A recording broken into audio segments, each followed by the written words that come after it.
Good evening all. Welcome to All India Civil Service Coaching Center YouTube channel. So நம்ம CSAT classes தான் பார்த்துட்டு இருக்கோம். Weekend ஆச்சு அப்படின்னா ஸோ மார்னிங் டிஎன்டி கிளாஸஸ் எல்லாமே வந்து ரெகுலராக ஃபாலோ பண்ணிட்டு இருப்பீங்க அப்படின்னு நினைக்கிறோம். ஸோ போன வீடியோவில் நம்ம என்ன கேட்டிருந்தோம் அப்படின்னா நீங்கள் யாரை பார்த்து இல்லை எந்த இன்சிடெண்ட்டை பார்த்து இன்ஸ்பயர் ஆகிருந்தீங்க அப்படின்ற மாதிரி கேட்டிருந்தோம். ஸோ நிறைய பேருடைய மெசேஜஸ் பார்த்துருந்தோம்.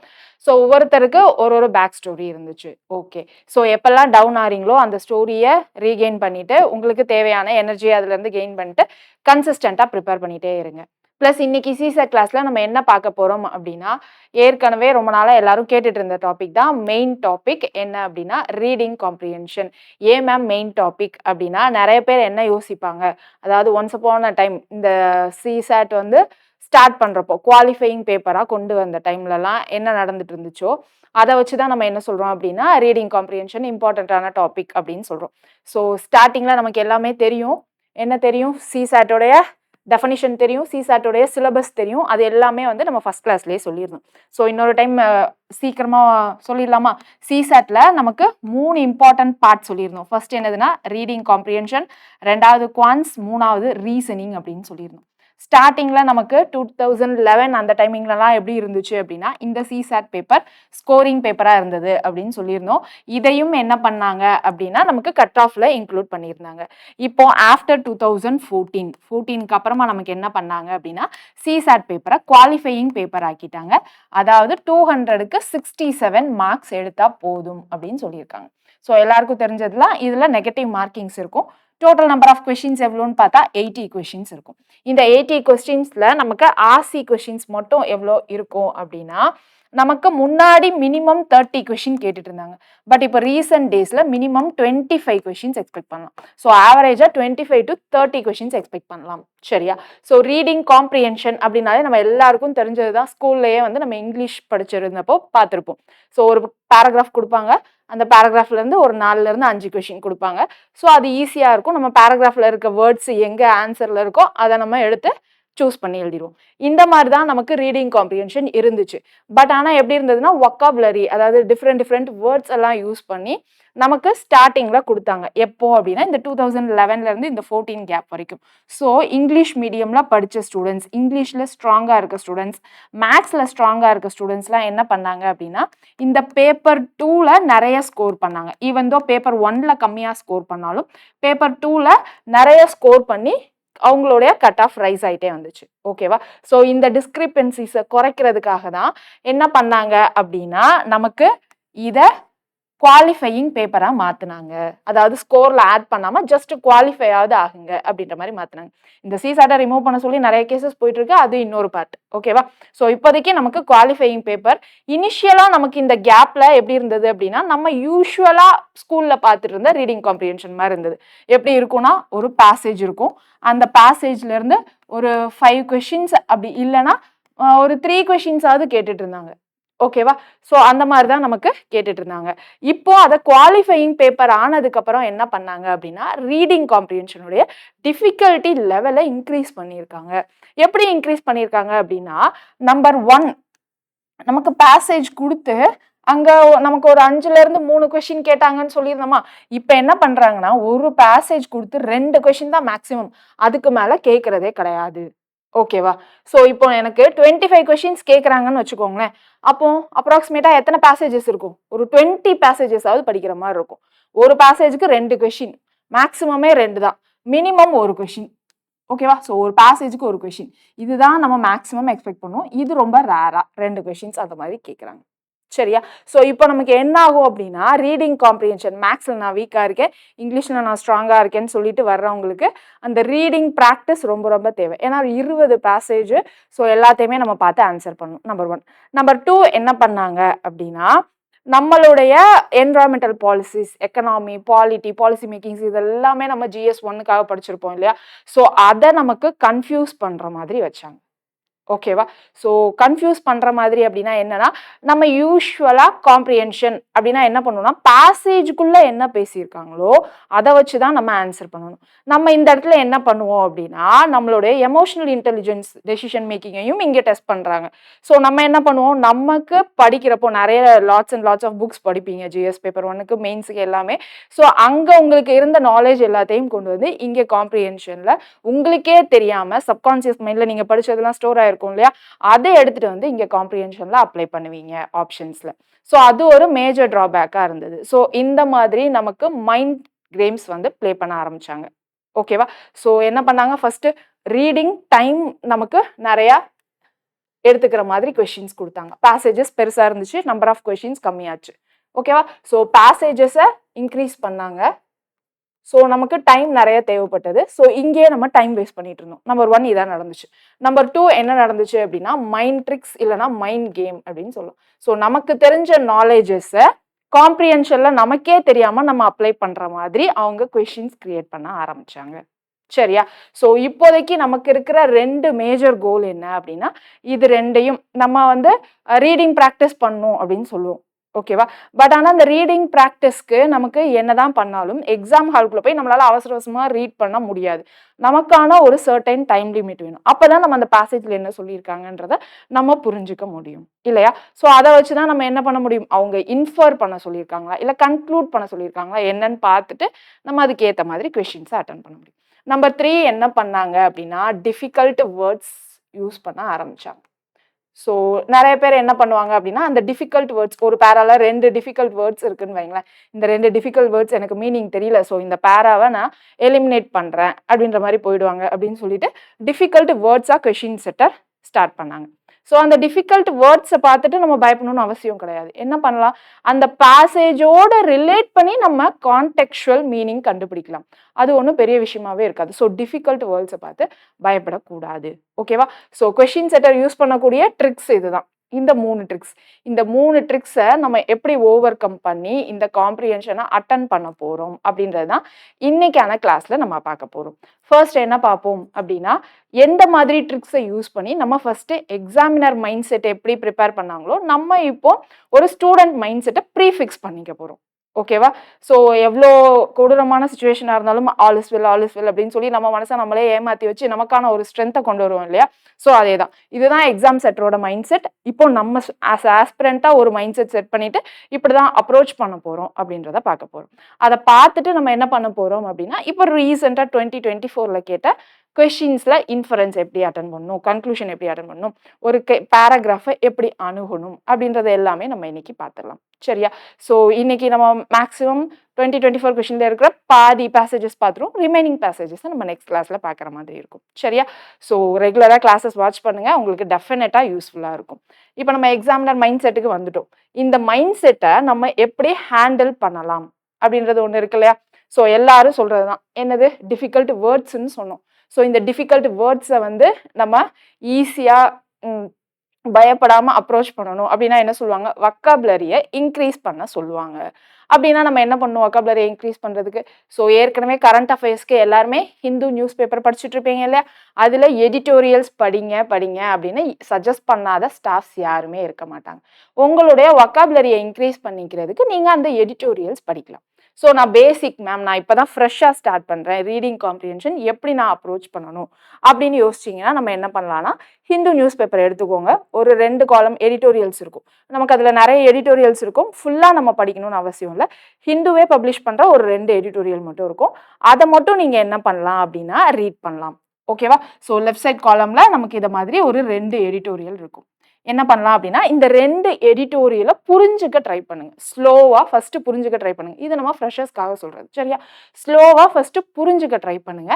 ட்ரை பண்ணிட்டு என்ன பண்ணலாம்னா, இங்க ஒரு 20 லைன்ஸ் இருந்துச்சு அப்படின்னா, அதனுடைய கிரக்ஸ்னா என்ன சொல்லுவோம்னா, மெயின் இம்பார்ட்டன்ட் மெசேஜ் இருக்கு இல்லையா? அத நம்ம சுருக்கி ஒரு 3ல இருந்து 4 லைன்ல எழுத முடியுதான்னு பார்க்க போறோம். அதேதான். நெக்ஸ்ட் இந்த பேசேஜும் அத மாதிரி நம்ம படிச்சு முடிச்சுட்டு ஒரு 3ல இருந்து 4 லைனுக்குள்ள அதே இங்கிலீஷ் ஃப்ரேம் பண்ணி நம்ம எழுத ட்ரை பண்ண போறோம். இதுல நமக்கு என்ன கத்துக்கலாம் அப்படின்னா, நம்ம இவ்ளோ பெரிய பேசேஜ அண்டர்ஸ்டாண்ட் பண்ணிக்கிறதுக்கு கத்துக்கலாம். இனிஷியலா நம்ம ஸ்லோவா தான் அந்த பேசேஜஸ் அண்டர்ஸ்டாண்ட் பண்ணிக்க போறோம். அதுக்கப்புறமா என்ன ஆகும் அப்படின்னா உங்களுடைய அந்த அப்சார்பிங் கெப்பாசிட்டி இன்க்ரீஸ் ஆகி சீக்கிரமாவே அந்த பேசேஜஸை நம்ம வந்து சீக்கிரமா ரீட் பண்ணி மீனிங் புரிஞ்சுக்கிற மாதிரி இருக்கும். நம்ம லென்த்தியான பேசேஜஸை பார்த்து நமக்கான அந்த பயம் இருக்கு இல்லையா, அதையும் நம்ம ஓவர் கம் பண்ணலாம். ரெண்டாவது என்னன்னா, நீங்க இங்க நியூவா ஒரு வேர்டு பாக்குறீங்க, அது உங்களுக்கு தெரியல அப்படின்னா ஒரு டிக்ஷனரி எடுத்து டக்குன்னு பாத்துக்கலாம். ஓகேவா? ஸோ படிக்கிறப்பவே அதை பார்த்துக்கிட்டீங்க அப்படின்னா அதுல ஒரு வேர்ட்ஸ் இருக்கும். ஒரு 1 இயருக்கு இதை நீங்க ஃபாலோ பண்ணாலே போதும். நெக்ஸ்ட் இப்போ 2024 2025ல நீங்க அந்த அடுத்த சிசாட்டுக்கு ரீடிங் காம்ப்ரிஹென்ஷனுக்கு ரெடி ஆயிருவீங்க இந்த வொக்காபுலரி. ஓகேவா? இது நம்பர் 1 பண்ணலாம். நம்பர் 2 என்ன பண்ணலாம் அப்படின்னா, நம்மளுடைய பிவைக்யூஸ் இருக்கு இல்லையா, இப்போ நம்ம என்ன சொன்னோம், குவாலிஃபையிங் பேப்பர் எப்போ இருந்து ஆரம்பிச்சாங்க, 2015ல இருந்துன்னு வச்சுக்கலாமா. ஸோ இந்த 2015ல இருந்து இப்போ நமக்கு 2024 வரைக்கும் இருக்கிற கொஷின் பேப்பர்ல இருக்கிற எல்லா காம்ப்ரிஹென்ஷனையும் எடுத்து நம்ம கொஞ்சம் கொஞ்சமா சால்வ் பண்ணி ப்ராக்டிஸ் பண்ணி பார்க்கலாம். ஓகேவா? ஸோ அதை வச்சு நமக்கு என்ன தெரிஞ்சிரும் அப்படின்னா, எக்ஸாமினரோட மைண்ட் செட் தெரிஞ்சிரும், கொஷினை இப்படிதான் அப்ரோச் பண்ணணும்ன்றது தெரிஞ்சிரும். சரியா? நமக்கு அசம்ஷன் கேட்குறாங்க அப்படின்னா அசம்ஷன் கொஷின் எல்லாமே இப்படிதான் அப்ரோச் பண்ணணும்ப்பா. இன்ஃபரன்ஸ் எல்லாமே இப்படிதான்ப்பா அப்ரோச் பண்ணணும். க்ரக்ஸ்னா இப்படிதான் அப்ரோச் பண்ணணும் அப்படின்ற ஒரு டேர்முக்கான இப்படிதான் அப்ரோச் பண்ணணும். எக்ஸாமினர் இதை தான் எக்ஸ்பெக்ட் பண்றாங்க அப்படின்ற பேசிக் மைண்ட் செட் நமக்கு கிரியேட் ஆயிடும். ஸோ நம்ம எக்ஸாம் ஹாலுக்குள்ள போறப்போ பேசேஜஸ் நியூவா இருக்கலாம், ஆப்ஷன் நியூவா இருக்கலாம், பட் எக்ஸாமினர் மைண்ட் செட் நமக்கு தெரியும். அந்த மைண்ட் செட்டுக்கு நம்மளும் ப்ரிப்பேர் ஆகி போயிருப்போம். ஸோ ரெண்டும் மேட்ச் ஆகுறப்போ நமக்கு ஸ்பீடும் இன்க்ரீஸ் ஆகும். எப்படி ஸ்பீடு இன்க்ரீஸ் ஆகும்? இந்த எடிட்டோரியல் படிச்சு நம்ம வந்து ஸ்பீடு இன்க்ரீஸ் பண்ணிக்கிறோம். இதுல இருந்து நம்ம இந்த 3 to 4 லைன்ஸ்ல எழுத சொல்றோம் இல்லையா, அதுதான் இந்த பேசேஜோடைய ஒரு மெயின் ஐடியா, இல்லைன்னா மெயின் மெசேஜா இருக்கும். ஸோ நமக்கு ஒரு பேசேஜ்ல இருந்து மெயின் ஐடியா என்னன்னு நம்மளால இன்ஃபர் பண்ண முடியும் இல்லையா.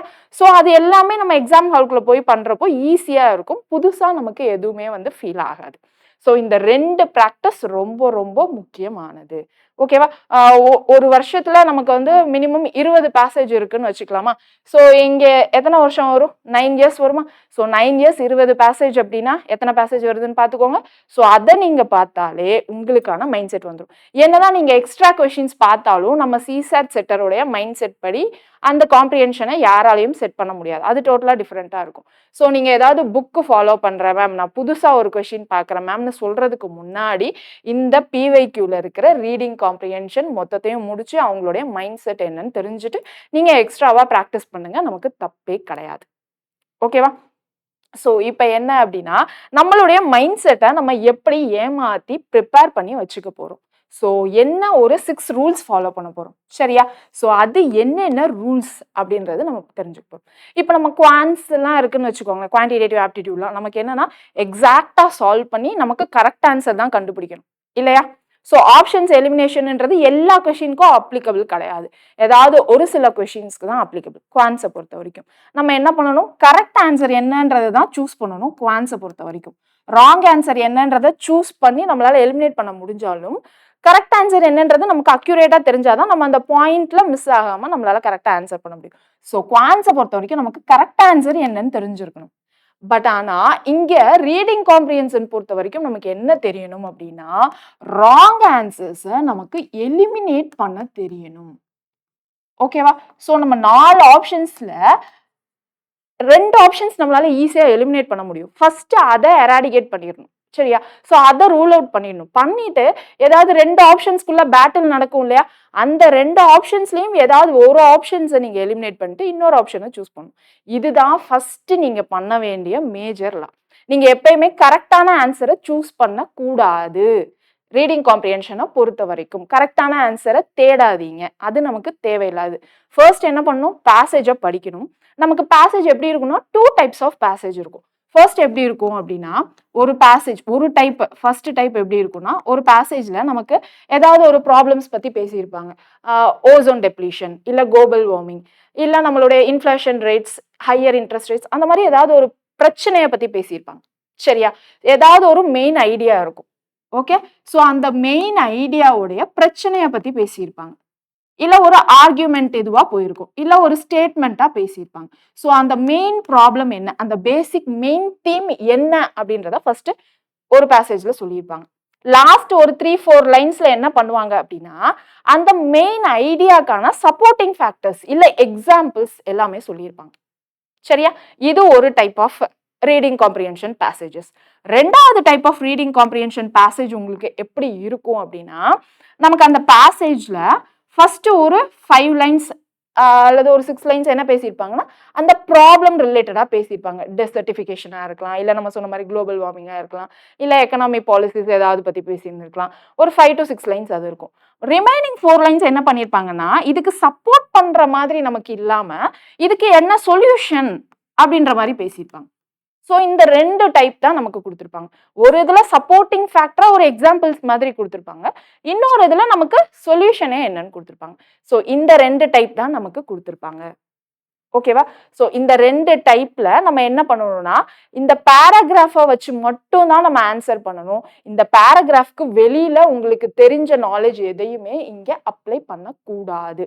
ஆத்தர் என்ன சொல்ல வராரு, இந்த பேராகிராஃபை எழுதின ஆத்தர் என்ன சொல்ல வராரு, அது மட்டும் தான் நீங்க யோசிக்கணும். சரியா? அப்ப நம்மளுடைய 2வது ரூல் என்னன்னு சொல்லுங்க.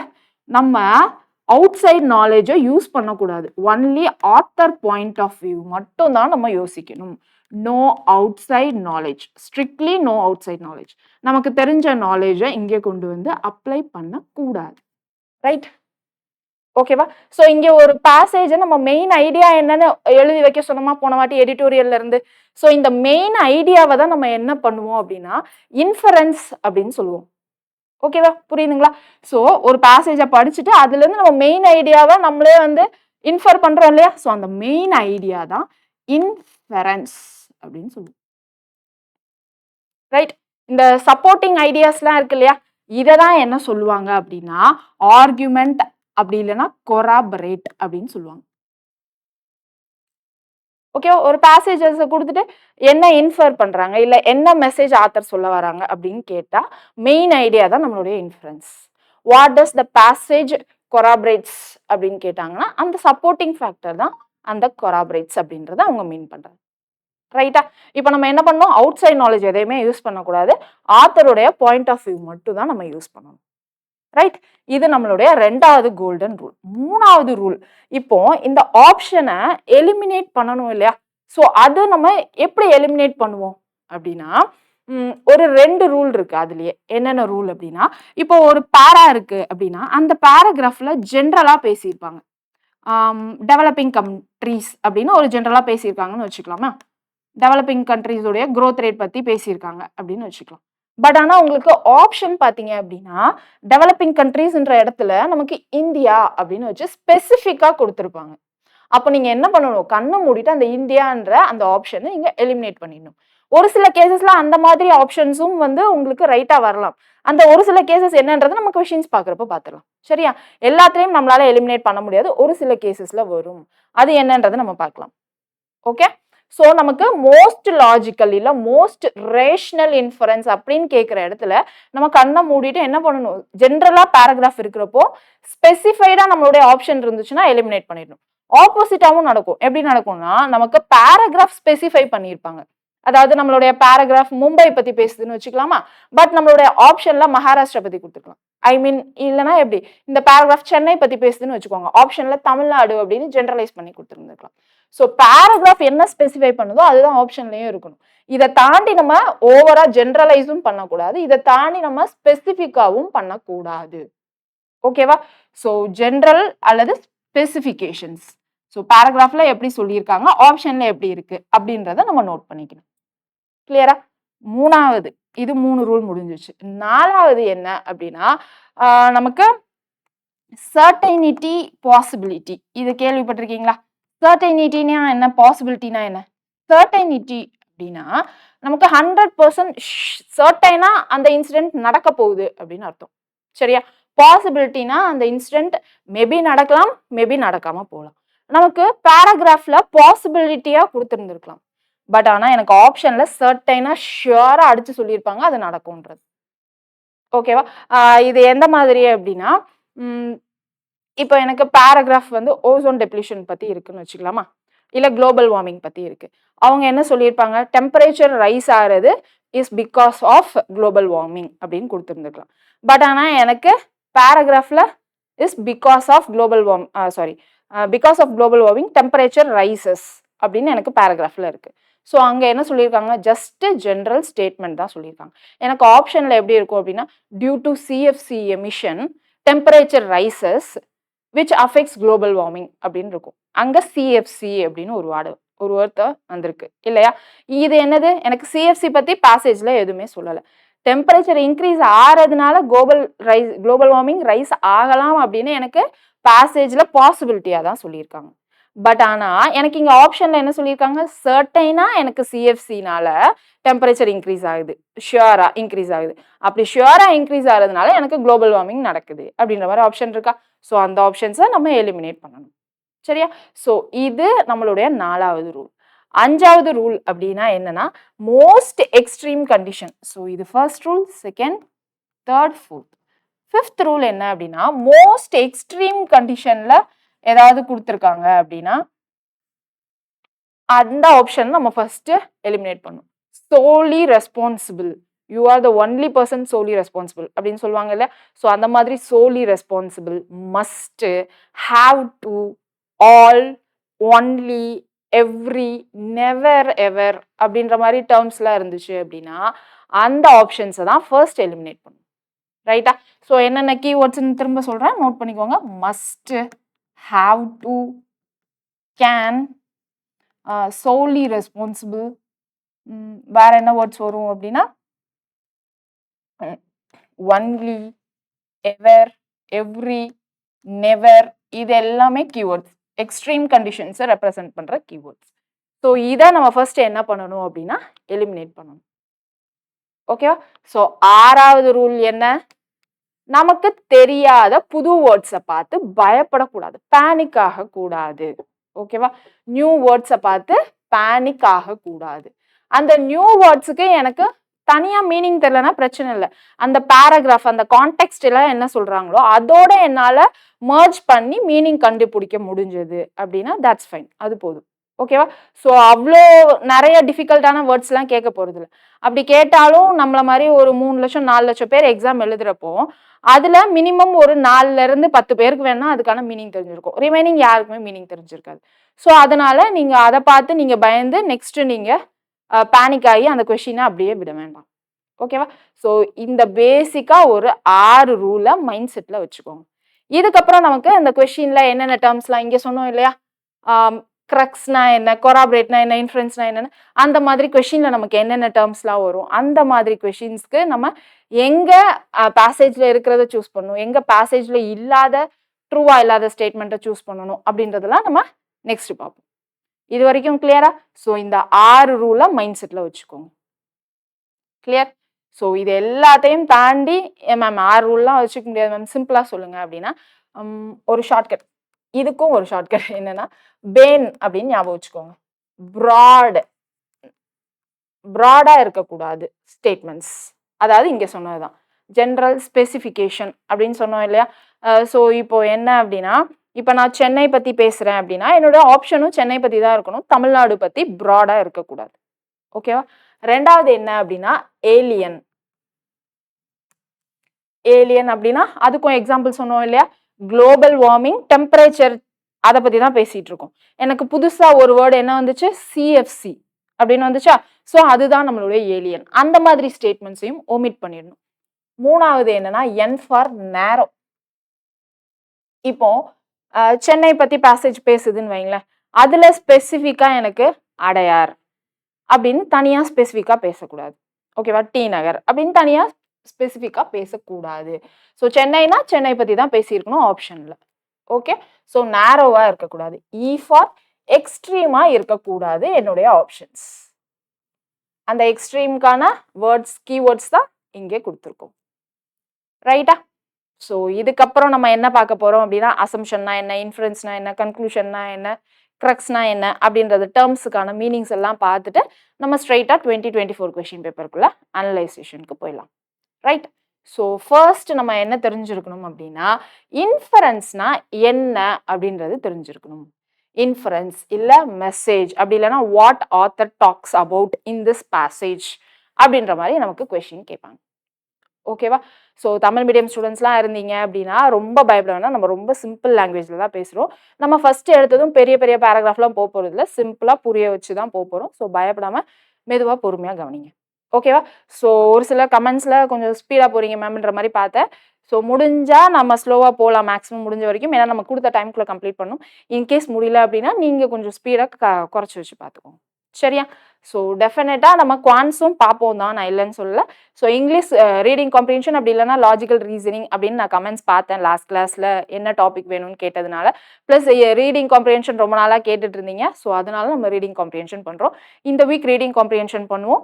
நெக்ஸ்ட் வீக்லேருந்து எப்படி கொண்டு போவோம் அப்படின்னா 2 நாளில் ஒரு நாள் reading comprehension previous year question வச்சுக்கலாம், ஒரு நாள் குவான்ஸ் அப்படின்ற மாதிரி நம்ம பிரித்து எடுத்துகிட்டு போய்க்கலாம்.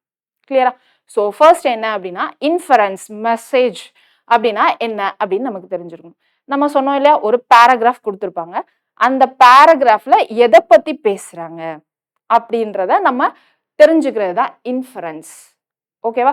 இல்ல அந்த பேராகிராஃப்ல இருந்து நம்ம எடுக்கக்கூடிய மெசேஜ் இல்ல டாக்ஸ் அபவுட் அப்படின்றது. ஓகேவா? இப்போ இன்ஃபரன்ஸ் மட்டும் அப்படின்னா அந்த பேராகிராஃப்ல ஆத்தர் எதை பத்தி பேசியிருக்காருன்றத ரீடர் வந்து என்ன பண்றாரு, இன்ஃபர் பண்றாரு. புரியுதா?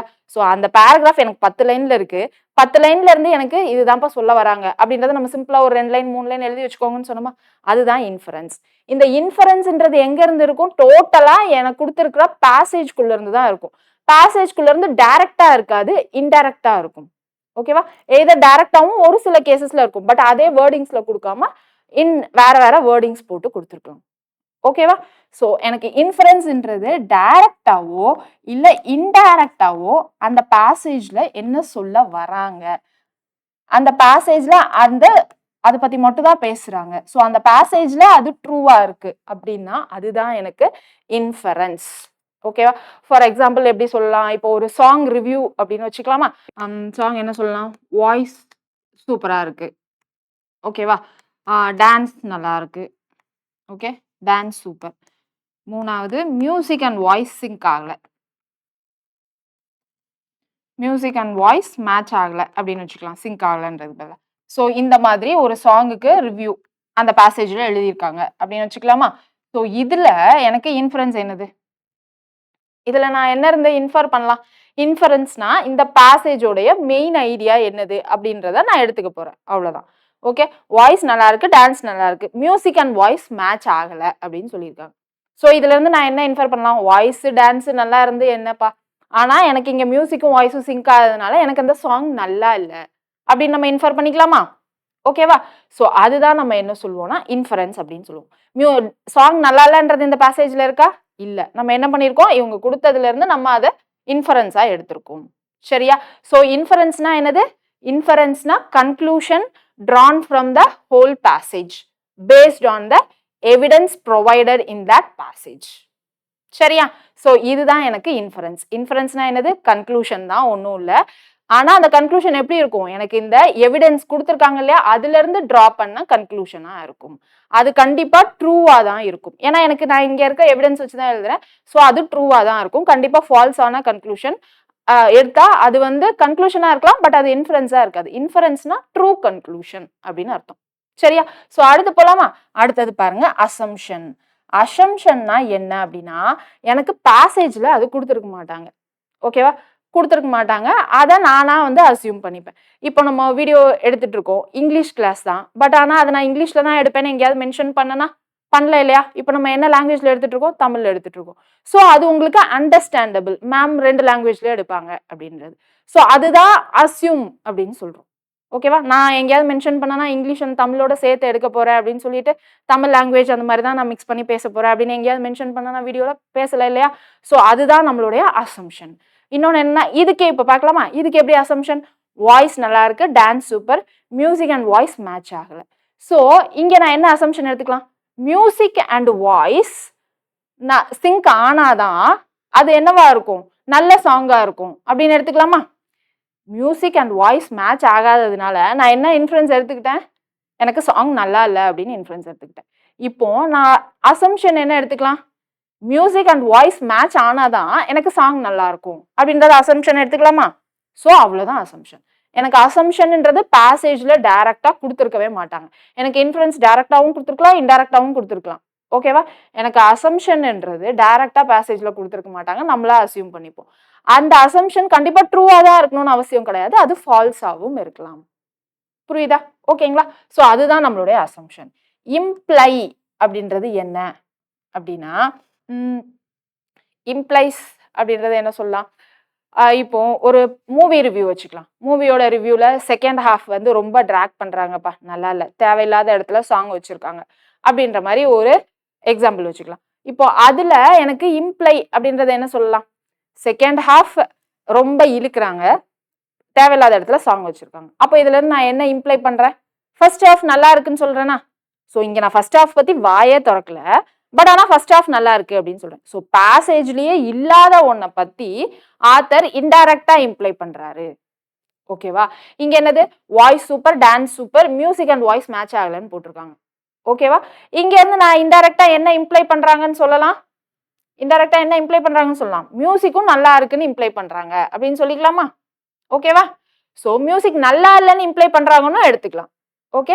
எனக்கு அது மாதிரி இம்ப்ளைன்றது என்னன்னா, டோட்டலா எனக்கு பேசேஜ்க்குள்ளேயே இருக்காது. இல்லாத ஒண்ண ரொம்ப இன்டைரக்ட்டா மட்டும் தான் சொல்லியிருப்பாங்க. ஓகேவா? அசம்ப்ஷன் என்ன சொன்னோம்? இது வந்து நம்மளோட அஸ்யூம் தான் பண்றோம். பேசேஜ்ல இருக்காது. Not in passage. அஸ்யூம் தான் பண்றோம். எனக்கு அந்த அசம்ப்ஷன் ட்ரூவாவும் இருக்கலாம். இல்ல true. It can be true or false. இதுதான் அசம்ப்ஷன்னு சொன்னோம். இம்ப்ளை அப்படின்னா என்னது? எனக்கு பேசேஜ்ல இருக்கவே இருக்காது. டோட்டலா இன்டைரக்ட் தான். ஓகேவா? சோ அந்த இம்ப்ளைன்றது எனக்கு கண்டிப்பா எப்படிதான் இருக்கும்? இம்ப்ளை பண்றது ட்ரூவா தான் இருக்கும். ஓகேவா? ஃபால்ஸா இருக்காது. ட்ரூவா தான் இருக்கும். கிளியரா? சோ இங்க எனக்கு இம்ப்ளைக்கே வந்து 2 ஆப்போசிட்டா இருக்கலாம். இங்க இருந்து நான் என்ன இம்ப்ளை பண்றாங்கன்னு சொல்லலாம்? மியூசிக் நல்லா இருக்குன்னு இம்ப்ளை பண்றாங்கன்னு சொல்லலாம். ஏன்னா இங்க மியூசிக் பத்தி எதுவுமே அவங்க பேசல. மியூசிக் அண்ட் வாய்ஸ் மேட்ச் ஆகலன்னு மட்டும் தான் பேசியிருக்காங்க. புரியுதா? சோ நமக்கு அத டைரக்ட்டா அந்த பாயிண்டே எங்கேயுமே இருக்காது. இன்டைரக்ட்டா இம்ப்ளை பண்ணியிருப்பாங்க. ஓகேவா? ஆத்தருடைய இன்டைரக்ட் பாயிண்ட் ஆஃப் வியூ. இதுதான் எனக்கு இம்ப்ளை. ஓகே? சோ அடுத்து கொரோலரி.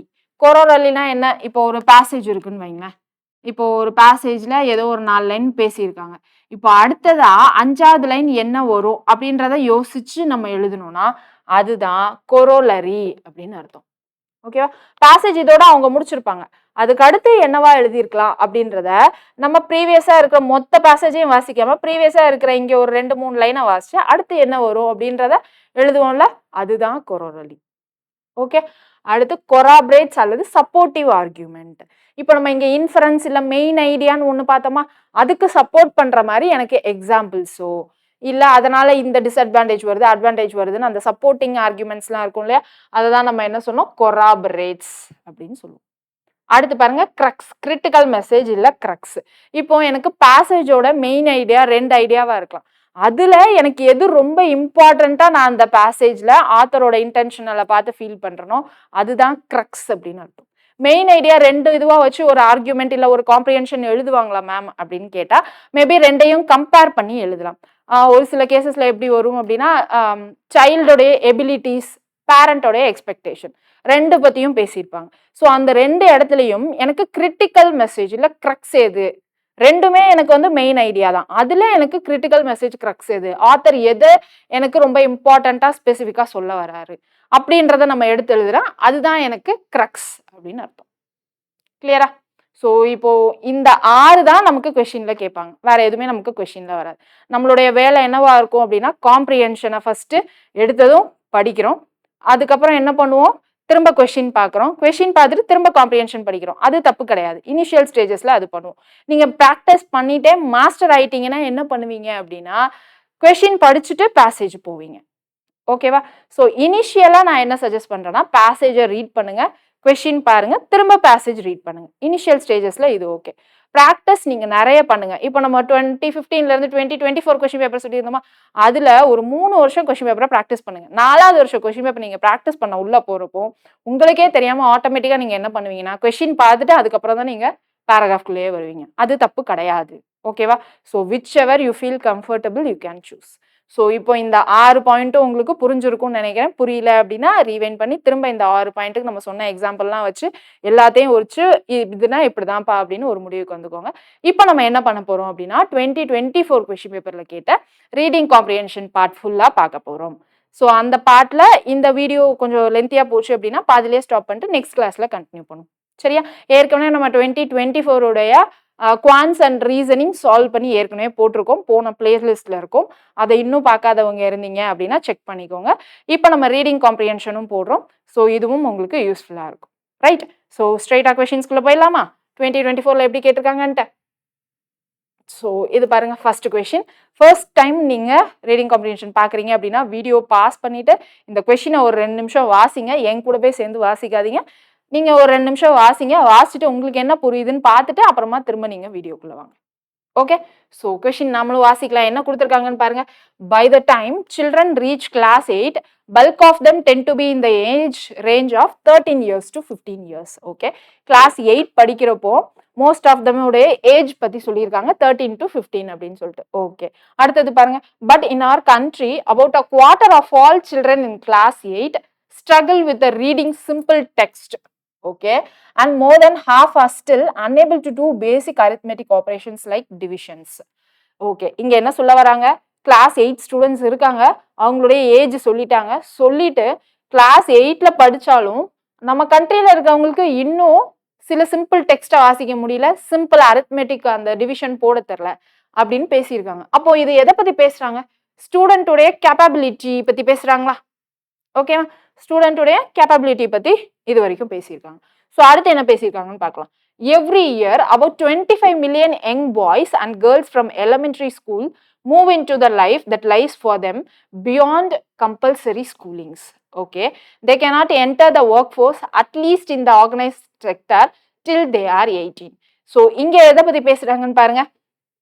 என்னதான் நம்ம கம்பல்சரி ஸ்கூலிங்ஸ் எல்லாமே கொடுத்தாலும் மோர் தேன் 25 million young boys and girls elementary ஸ்கூல்ல இருந்து என்ன பண்றாங்க, அந்த கம்பல்சரி எஜுகேஷன் ஸ்கூலிங்குள்ள போக முடியாம என்ன பண்றாங்கன்னா அவங்களுடைய வறுமையினால அவங்க என்ன பண்றாங்க, ஸ்கூலிங்ஸ் போக முடியல. ஸ்கூலிங்ஸ் போக முடியல அப்படின்ட்டு வேற எங்கேயாவது ஜாப் போகலாம் அப்படின்னா அஃபிஷியலாகவும் எங்கேயும் போய் ஜாப் ஜாயின் பண்ண முடியல, 18 இயர்ஸ் வரைக்கும் ஜாயின் பண்ண முடியாது அப்படின்றத சொல்லியிருக்காங்க. ஸோ அவங்களுடைய கஷ்டத்தை சொல்லியிருக்காங்க. ஓகேவா? ஸோ அவங்களால எஜுகேஷனும் கண்டினியூ பண்ண முடியல, வேலையும் பார்க்க முடியல அப்படின்றது சொல்லியிருக்காங்க. இது எனக்கு தெரிஞ்சு டோட்டலா தேவையில்லாத ஸ்டேட்மெண்ட்னு நினைக்கிறேன். ஏன்னா மேல நமக்கு டோட்டலா ஸ்டூடெண்ட் கேப்பபிலிட்டிஸ் பத்தி பேசியிருந்தாங்க, இங்கே ஜஸ்ட் ஒரு எக்ஸ்ட்ரா இன்ஃபர்மேஷன் கொடுத்துருக்காங்க, அவ்வளவுதான். நெக்ஸ்ட் பாருங்க. For many families these childrens are the first from their families ever to get this foreign school. So நிறைய சில்ட்ரன்ஸ்க்கு என்ன அப்படின்னா அவங்க தான் வந்து ஃபர்ஸ்ட் கிராஜுவேட்டாவே இருப்பாங்க, அவங்க ஃபேமிலியில யாரும் படிச்சிருக்க மாட்டாங்க அப்படின்னு சொல்றாங்க. Parents and children expect that such graduates from school will go to high school and college.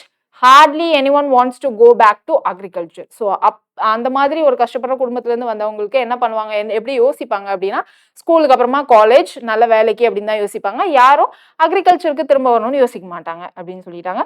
On the other hand abilities in terms of academic competitions are far lower than they should be, even based on curricular expectations of class 8. என்னதான் அந்த மாதிரி பேரண்ட்ஸ்க்கு வந்து அவங்க school முடிச்சுட்டு college போய் அந்த மாதிரி கிராஜுவேட் ஆகணும்னு ஆசை இருந்தாலும் ஸ்டூடெண்ட்டுடைய எபிலிட்டிஸ்னு ஒன்று இருக்குல்ல, ஸோ அது வந்து கிளாஸ் 8ல படிக்கிறவங்களுக்கு என்ன தெரியணுமோ அது கூட தெரியாம இருக்காங்க அப்படின்னு சொல்லியிருக்காங்க. ஸோ அப்போ இங்க செகண்ட் ஹாஃப்ல யாரை பத்தி பேசியிருக்காங்க, பேரண்ட்ஸை பத்தி பேசியிருக்காங்க. பேரண்ட்ஸோடைய எக்ஸ்பெக்டேஷன் பத்தி பேசியிருக்காங்களா? ஸோ கஷ்டப்படுற ஃபேமிலி, ஸோ கம்பல்சரி ஸ்கூலிங்ஸ் கஷ்டப்பட்டு அனுப்பிச்சிடுறாங்க கம்பல்சரி எஜுகேஷனால. அப்படி அனுப்பிச்சவங்களுக்கு அவங்க ஹை ஸ்கூல் போகணும், கிராஜுவேட் பண்ணணும், நிறைய ஆசைகள் இருக்கு.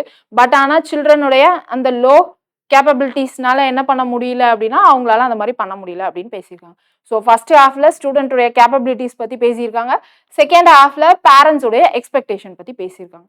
ஸோ இதுதான் நமக்கு ஓவரால் ஐடியா இந்த பேராகிராஃப் பத்தி. இப்போ நம்ம என்ன பண்ண போறோம் அப்படின்னா கொஸ்டின்குள்ள போக போறோம். ஸோ கொஸ்டின்குள்ள போறப்போ பாருங்க. Based on the above passage, the following assumptions have been made. Assumptionனா என்னது, டைரக்டா பேசேஜ்ல கொடுத்துருக்க மாட்டாங்க, நம்மளா அசியூம் பண்ணிப்போம். என்னன்னு பார்க்கலாமா? For effective school education, parents have greater role than the governments. So எஃபெக்டிவா எஜுகேஷன் வேணும் அப்படின்னா பேரண்ட்ஸை விட கவர்மெண்ட்டுக்கு ரோல் நிறைய இருக்கணும் அப்படின்றத அசம்ஷன் எடுத்துக்க முடியுமா? முடியாது. இங்க எதையும் கம்பேர் பண்றாங்க சொல்லுங்க. பசங்களுடைய கேப்பபிலிட்டிஸ், அவங்களால படிக்க முடியாம போறது, அந்த கேப்பபிலிட்டிஸை பத்தியும் பேரண்ட்ஸோடைய எக்ஸ்பெக்டேஷன் பத்தியும் தான் கம்பேர் பண்ணியிருக்காங்க. இங்க வந்து நமக்கு அந்த பேரண்ட்ஸோடைய ரோல், கவர்மெண்ட்டோடைய ரோல் அந்த மாதிரி பிரிச்சு நமக்கு பேராகிராஃப்ல சொல்லவே இல்லை இல்லைங்களா? ஸோ அதனால எனக்கு இந்த அசம்ஷன் ராங். நெக்ஸ்ட் அசம்ஷன் பாருங்க. School curriculum that conforms to today's requirements and is uniform for the entire country May address the issues brought out. So இங்க என்ன சொல்றாங்க? Uniform school curriculum that conforms to today requirement. School என்ன பண்ணும், இன்னைக்கு requirement பார்த்து so எல்லாருக்கும் uniform syllabus இருக்கணும் அப்படின்றத சொல்றாங்க. இங்க எங்கேயாவது நமக்கு சிலபஸ் பத்தி பேசியிருந்தாங்களா? யூனிஃபார்மா இருக்கணும் கண்ட்ரிக்குள்ள அப்படின்றத ஏதாவது பேசியிருந்தாங்களா? நம்ம அந்த அளவுக்கு நம்மள யோசிக்கவே வைக்கல அந்த பேராகிராஃப் இல்லையா? ஸோ அந்த பேராகிராஃப் என்ன யோசிக்க வச்சது நமக்கு? அந்த பசங்க வந்து கஷ்டப்பட்டவங்களுடைய ஃபேமிலி என்ன பண்றாங்க, அந்த பசங்க படிக்கணும்னு நினைச்சு ஸ்கூலுக்கு அனுப்புறாங்க கஷ்டப்பட்டு. அவங்க ஸ்கூல் முடிச்சு அப்படியே ஹை ஸ்கூல் கிராஜுவேட் போகணும்னு நினைச்சாலும் அவங்களால போக முடியல. எதனால? பசங்களுக்கு அந்த கேப்பபிலிட்டி இல்லை அப்படின்ற மாதிரி தான் சொல்ல வராங்க. அங்க யூனிஃபார்ம் சிலபஸ் வேணும், யூனிஃபார்ம் சிலபஸ் இருந்தா அந்த பசங்க மற்ற பசங்களோட காம்படிட் பண்ண முடியும் அப்படின்ற மாதிரி நமக்கு எங்கேயுமே சொல்லல இல்லையா? ஸோ நம்மள அந்த அளவுக்கு யோசிக்க கூட வைக்கல ஒரு 0 பாயிண்ட்ல கூட. அதனால நமக்கு இந்த அசம்ஷனும் கிடையாது. புரியுதுங்களா? ஸோ எனக்கு இந்த 2 அசம்ஷனுமே அதுல இருந்து வித்ட்ரா பண்ண முடியல. ஓகே, ஸோ அதனால என்னது, இங்க எனக்கு நெய்தர் 1 nor 2. கிளியரா? ஸோ அடுத்தது பாருங்க. Which one of the following statement best reflects the central idea conveyed by the passage? So central idea என்ன அதுதான் கேட்குறாங்க. central idea இல்லை message conveyed by the passage. So என்ன கொடுத்துருக்காங்கன்னு பார்க்கலாமா? Total eradication of poverty in the country will resolve the issue of underperformance of our school children அப்படின்னு சொல்லியிருக்காங்க. So இங்க என்ன சொல்றாங்க, வறுமைனால அவங்களால படிக்க முடியல. ஸோ அதனால இப்போ அதை நம்ம எராடிகேட் பண்ணிட்டோம் அப்படின்னா அந்த பசங்களுடைய எபிலிட்டிஸ் இம்ப்ரூவ் ஆகும் அப்படின்னு சொல்லியிருக்காங்க. ஸோ எங்கேயாவது நம்ம பாவர்ட்டி அப்படின்ற வேர்டு பார்த்தோமா? பார்க்கல. நம்மளே இன்டைரக்டா என்ன அசியூம் பண்ணோம், அவங்களுடைய வறுமைனால அவங்களால ஸ்கூலுக்கும் கம்பல்சரி எஜுகேஷனாலும் போக முடியல, அஃபிஷியலா அவங்களால வேலைக்கும் போக முடியலன்றத நம்ம அந்த எக்ஸ்ட்ரா பாயிண்ட்ஸ்ல இருந்து நம்ம அசியூம் தான் பண்ணோம் இல்லையா? பாவர்ட்டின்றத நம்ம அசியூம் தான் பண்ணோம். அதுக்கு வேற ரீசன்ஸ் கூட இருக்கலாம். ஆனா இங்க நமக்கு சென்ட்ரல் ஐடியா கேட்டிருக்காங்க. ஸோ சென்ட்ரல் ஐடியா அந்த பாவர்ட்டி நம்ம அசியூம் தான் பண்ணோம். அப்போ பாவர்ட்டின்றத பத்தி சென்ட்ரல் ஐடியா கிடையவே கிடையாது. ஸோ இந்த ஆப்ஷன் வராது. வேற ஆப்ஷன் பாருங்க. Monetary incentives to parents and teachers is a strategy to improve the children's academic performance. நமக்கு அந்த பேராகிராஃப்ல அகாடமிக் பெர்ஃபார்மன்ஸை எப்படி இம்ப்ரூவ் பண்ணணுமா பேசியிருந்தாங்க? அப்படி பேசவே இல்லை இல்லையா? நமக்கு என்னது, அந்த ஸ்டூடெண்டோட கேப்பபிலிட்டிஸ் பத்தியும் அந்த பேரண்ட்ஸோடைய எக்ஸ்பெக்டேஷன் பத்தியும் தான் டிஸ்கஸ் பண்ணியிருந்தாங்க. அதுதான் மெயின் ஐடியா இல்லைங்களா? ஸோ அதனால இதுவும் நமக்கு ஆப்ஷன் கிடையாது. அடுத்தது பாருங்க. Public policy should ensure that competencies and achievements of young people are aligned with their expectation. Okay, இது ஓரளவு கரெக்டா இருக்கு. என்னன்னு பாருங்க. பப்ளிக் பாலிசி மஸ்ட் என்ஷூர், மஸ்ட்னு கொடுத்திருந்தா கூட தப்பா இருக்கும், ஷுட்னு தான் கொடுத்துருக்காங்க. Should ensure the competencies and achievements are aligned with their expectations. அதாவது அவங்களுடைய காம்படென்டிவ் ஸ்கில்லும் எக்ஸ்பெக்டேஷனும் ரெண்டும் ஒன்னோட ஒன்று அலைன் பண்ணி கொண்டு போற மாதிரி ஒரு பாலிசி வந்தா நல்லா இருக்கும் அப்படின்ற மாதிரி சொல்லியிருக்காங்க. ஸோ இது எனக்கு ஆப்ஷனா இருக்கலாம். அடுத்தது பார்த்தலாமா. India is not going to take advantage of the democratic dividend unless some school pass out go back to agriculture. அக்ரிகல்ச்சர்ன்றது ஒரு பாயிண்ட்ல தான் இருந்துச்சு இல்லையா? மோர் ஓவர் இங்க ஸ்பெசிஃபிக்கா எனக்கு இந்தியா பத்தி பேசியிருக்காங்க. நமக்கு எங்கேயாவது பேசேஜ்ல ஸ்பெசிஃபிக்கா பேசியிருந்தாங்களா? பேசல. பிளஸ் என்னது, டெமோக்ராட்டிக் டிவைடண்ட், இதை பத்தியும் எனக்கு பேசேஜ்ல எங்கேயுமே பேசல. ஸோ இது டோட்டலா எனக்கு என்னது, அகெயின்ஸ்ட் த பேசேஜா இருக்கு. ஸோ இது எனக்கு மெயின் என்னது சென்ட்ரல் ஐடியாவா இருக்கு. ஸோ நம்மளுடைய ஆப்வியஸா எல்லா 3 ஆப்ஷன் எலிமினேட் பண்ணிட்டோம். ஸோ நம்மளுடைய ஆப்ஷன் இதுதான். ஸோ ஒரு கொஸ்டின் எப்படி அப்ரோச் பண்ணணும்னு புரியுதா? ஸோ சிம்பிள் கொஸ்டின் தான் இது, நமக்கு 2024ல கேட்ட கொஸ்டின். ஸோ நெக்ஸ்ட் பாருங்க என்ன கொடுத்துருக்காங்கன்னு. We take it for granted now that science has a social responsibility. Okay, idea would not have occurred to Newton or Galileo.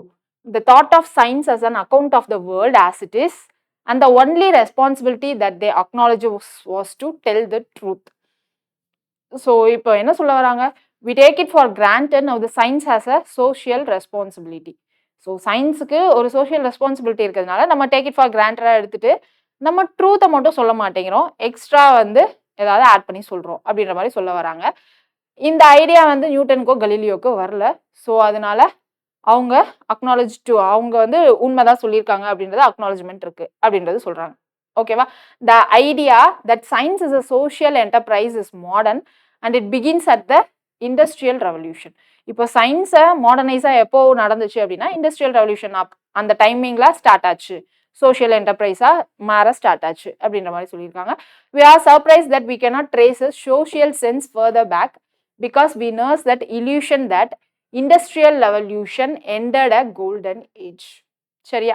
So சிம்பிளா என்ன சொல்ல வராங்க, சயின்ஸையும் சோஷியல் ரெஸ்பான்சிபிலிட்டியையும் வச்சு சொல்ல வராங்க. சரியா?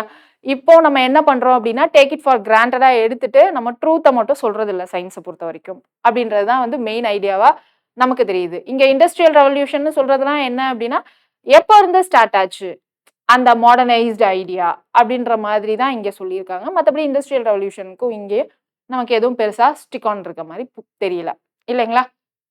ஸோ இப்போ கொஸ்டின் பாருங்க, which one of the following statement best reflects the thinking of the author about the science. இப்போ என்ன சொல்லணும், ஆத்தர் பாயிண்ட் ஆஃப் வியூல சயின்ஸை பத்தி என்ன சொல்ல வராங்க, அதுல பெஸ்ட்னு சொல்லிட்டாங்க. ஸோ நான் எனக்கு 2 ஆப்ஷன் இருந்தாலும் அதில் நான் பெஸ்ட் தான் சொல்லணும். கிளியரா? ஃபர்ஸ்ட் பாருங்க, science must value the commitment of the scientist. Science must value the commitment of the scientist. Scientist பத்தி இங்க எங்கேயாவது பேசியிருக்காங்க? நியூட்டன், கலீலியோ அப்படின்னு ஸ்பெசிஃபிக்கா தான் பேசியிருக்காங்க. இங்க எனக்கு என்னது ஜென்ரலைஸ்டா சயின்டிஸ்ட் பத்தி பேசிட்டாங்க. பிளஸ் இங்க மஸ்ட்னு எனக்கு எக்ஸ்ட்ரீமாவும் போயிட்டாங்க. ஸோ எனக்கு ஆப்வியஸா அது கிடையாது. அடுத்து, science is a product of civilised society and must be used for the promotion of scientific awareness in people.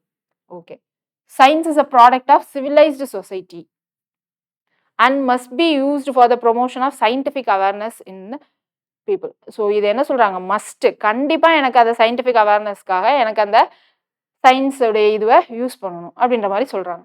So மஸ்ட்ன்னு இருக்கு, இதுவும் எனக்கு எக்ஸ்ட்ரீம் கண்டிஷன் தான். பட் வேற எங்கேயாவது எனக்கு is a product of civilised சொசைட்டின்னு சொல்றாங்க. இல்ல, சிவிலைஸ்டு சொசைட்டி கிடையாது. அதுக்கு முன்னாடியே நியூட்டன், கலீலியோ பத்தி பேசியிருக்காங்க இல்லையா? So science is a product of civilised சொசைட்டின்ற ஸ்டேட்மெண்ட்டே எனக்கு ராங்கா தான் இருக்கும். அண்ட் மஸ்ட் பீன்றது ஒரு எக்ஸ்ட்ரீம் கண்டிஷன் இல்லையா? ஸோ அதனால எனக்கு இந்த ஸ்டேட்மெண்ட் அதை நான் என்ன சொல்ல முடியாது, ஆத்தருடைய மெயின் ஐடியாவா திங்கிங்கை ரெஃப்ளெக்ட் பண்ணுது அப்படின்றத சொல்ல முடியாது. அடுத்தது, industrial revolution was made possible by the advancement in science. So இங்க இண்டஸ்ட்ரியல் ரெவல்யூஷன் பத்தி பேசியிருக்காங்க. பட் இண்டஸ்ட்ரியல் ரெவல்யூஷனே வந்து நமக்கு was possible by the advancement in science அப்படின்னு அவங்க சொல்லலை இல்லையா? ஸோ எனக்கு இந்த சயின்ஸ் மாடர்னைஸா எப்போ ஆக ஆரம்பிச்சது, எந்த டைம்ல அப்படின்னா இண்டஸ்ட்ரியல் ரெவல்யூஷன் டைம்ல அப்படின்னு தான் சொல்லியிருக்காங்களே தவிர இண்டஸ்ட்ரியல் ரெவல்யூஷனே அட்வான்ஸ்மெண்ட் இன் சயின்ஸையும் பத்தி இங்க கோரிலேட் பண்ணி எனக்கு ஒரு ஸ்டேட்மெண்ட்டும் கிடையாது இல்லைங்களா? ஸோ அதனால இந்த ஆப்ஷன் எனக்கு வராது. அடுத்தது பாருங்க, science must pursue truth but be responsible for social welfare.